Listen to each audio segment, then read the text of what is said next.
Hello, I am William Faulkner.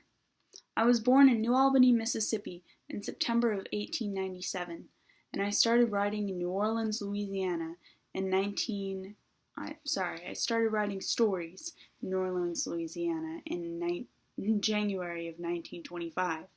My first book was published, titled Soldier's Pay, in 1926. And I continued writing diligently until I won the Nobel Peace Prize, after which I continued writing, but mostly worked as an ambassador to connect the southern conservative states to the northern liberal. By the time I died in July of 1962, I was considered one of the best writers of the 20th century. I would like to start this talk about writing with a disclaimer. I believe that stories exist independently of their author, so anything that I've written could have been written by William Shakespeare, J.K. Rowling, or Stephenie Meyer. With that being said, when writing, I am the only one that I aim to please. My standards is the only standard I hold myself to. It's the only standard high enough, and to advise young writers to follow a theory would be counterproductive. We learn from trial and error. If you don't like your piece, scrap it out, try it again. I write in the morning, usually. It's the best time to work.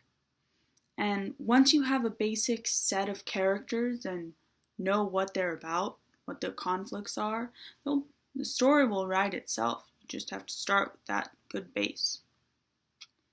Critics claim that I'm obsessed with violence. But this is like saying that an engineer is obsessed with calculus. It's just a tool that he uses. And violence is just a tool that I use in my writing. I use many tools in my writing. I use what surrounds me to create my characters and create my own world. And each character has their own unique features that make them human. So I do have one question from a reader. She writes, how can a writer create a character that connects with the reader? Well, writers must create their characters with life in mind. Life is hectic, life is crazy, and we who live in this life are the people who will be reading your text. So likely we want those characters to reflect something that's happened to us. When I wrote Two Soldiers, I made the main character innocent and ignorant to the life outside of his small town. He ran away to follow his brother purely based on emotion. And this emotional drive can help you create characters that react as humans would and connect to your readers. In the end, you set your own standards, so the best way to create what you would call a meaningful character would be to imagine them in their conflict and just let your character guide you. How are they going to react?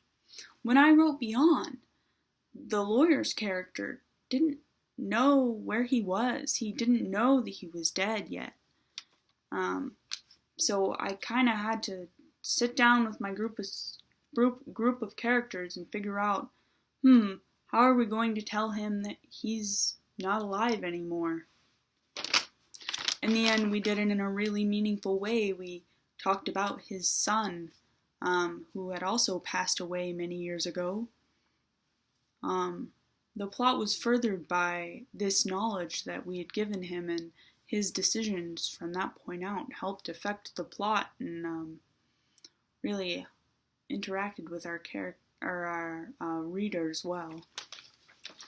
To close this instructional video, I would like to remind you young writers that a writer's only responsibility is to his art. It's not about how others feel about it. You must never be satisfied with your own art. You have to keep raising that bar, continue to revise, push your work to be the best, even better than the last draft or the last verse if you're a poet. Writing, when writing, you get to create your own world, and you get to do whatever you want in that world. The only way to get there is to start writing. Thank you.